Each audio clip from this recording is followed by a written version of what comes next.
বদমাইশি, সব সময় বদমাইশি।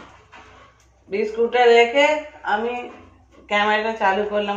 বসো বসো, ঠিক আছে ঠিক আছে, গলা চুলকে দেবো, তোমার খিদে পেয়ে গেছে। বসো বসো, চুপ করে বসো, বসো বসো। জল দিয়ে দাঁড়া, বিস্কুটটা পড়ে গেল।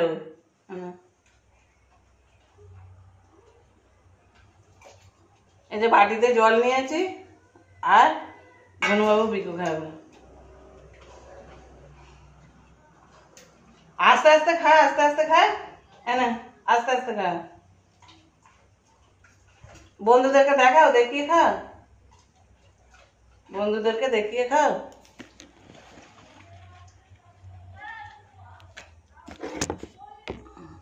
বন্ধুদেরকে দেখাও, বলে দেখো আমি বিকু খাচ্ছি,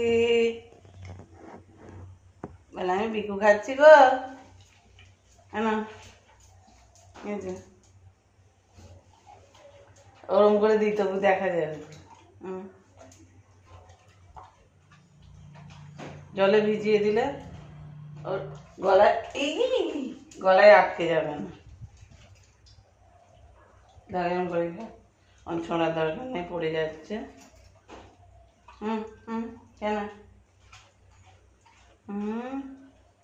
গোটা হাত ফাত গুলো সব ছিঁড়ে দিল।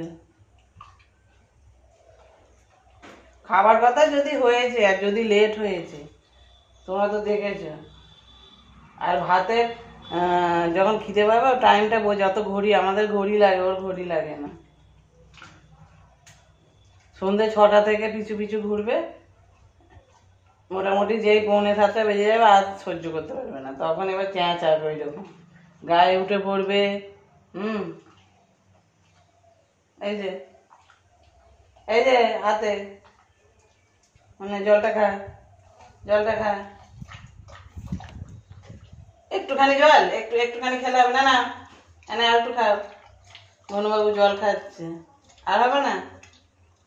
ঠিক আছে, ধনুবাবু আর জল খাবে না, ধনুবাবু আর জল খাবে না। এই যে ওর বিকু খাওয়া হয়ে গেল, আর এবার কাটবো সবজি, সবজি টবজি দেখি কি রান্না হয়। কচু আছে, সব পটল আছে, ঝিঙে আছে, হোঁপা আছে, দেখি কি রান্না হয়। শুয়ে পড়লেন, আর দেখতে থাকো সারাদিন। ঘনবাবু এখন আমার দায়িত্বে, দাদাভাই কাজে গেছে, সেই জন্য ঘনুর সমস্ত কাজ করছি আমি। ঠিক আছে, খাওয়া হয়ে গেছে, এবার করবে, দেখো না। ঠিক আছে, দেখতে থাকো সারাদিনের ব্লগটা, ভালো থেকো।